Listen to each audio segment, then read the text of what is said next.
தயவு செய்து சோம்பேறி இருக்காது. ஏதாச்சும் ஒரு வேலை.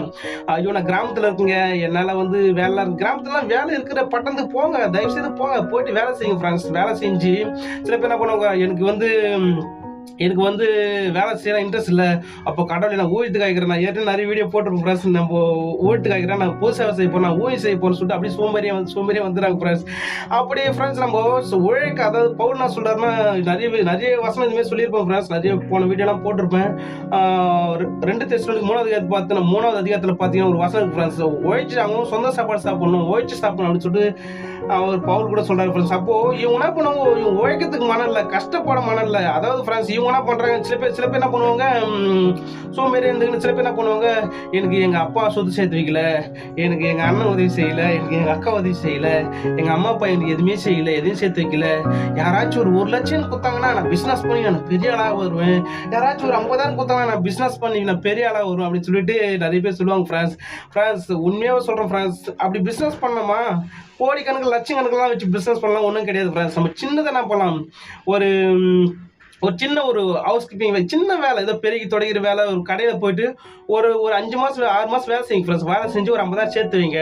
அந்த 50,000 எடுத்து என்ன பண்ணுங்க, ஒரு இந்த மாதிரி பிஸ்கெட் இருக்கு, அப்புறம் கிலோ கணக்கில் இந்த பருப்பு வகைகள், இந்த பட்டாணி கொட்டை, அதுக்கப்புறம் வேர்க்கடலை, அதுக்கப்புறம் மூக்கடலை, அப்புறம் நிறைய தானிய வகைகள், நிறைய ஒரு வறுத்த தானிய வகைகள், நல்லா நல்லா அவிச்ச தானிய சுண்டல் அப்படிலாம் போட்டு சின்னதாக நம்ம கிலோ கணக்கில் வாங்கி ஒரு குட்டி குட்டியா பேக் பண்ணுங்க.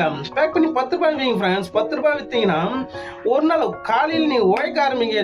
நான் ஏன் சொல்ல வரேன், நிறைய பேர் சோம்பேறி சுத்திக்கிறாங்க ஃப்ரெண்ட்ஸ். சோம்பேறிக்கு உதவி செய்கிற நான் பெருமைக்குன்னு நிறைய பேர் உதவி செய்யறாங்க, நல்லா அவங்களுக்கு உதவி செய்யும். அப்படி பெருமைக்கு உதவி செய்யற ஒவ்வொருவரும் திருட்டு, மன்னிக்கணும் ஃப்ரெண்ட்ஸ், எனக்கு சொல்ல விரும்பல, நீங்க திருடர்லாம் ஃப்ரெண்ட்ஸ். நீங்க சோம்பேறில உருவாக்குறீங்க. உங்க மேல தான் தப்பு ஃப்ரெண்ட்ஸ். நீங்க அப்படிப்பட்ட உதவி செய்து உங்களுக்கு சாபம் தான் வரும் ஃப்ரெண்ட்ஸ்.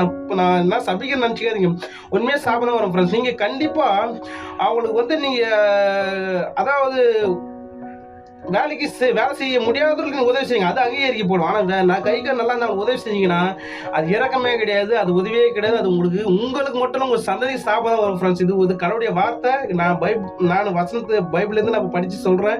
என் வாய்க்கெல்லாம் அனுபவிச்சிருக்கேன் ஃப்ரெண்ட்ஸ். இது இப்படிப்பட்ட உதவி கடவுள் அங்கீகரிக்கவே மாட்டாரு.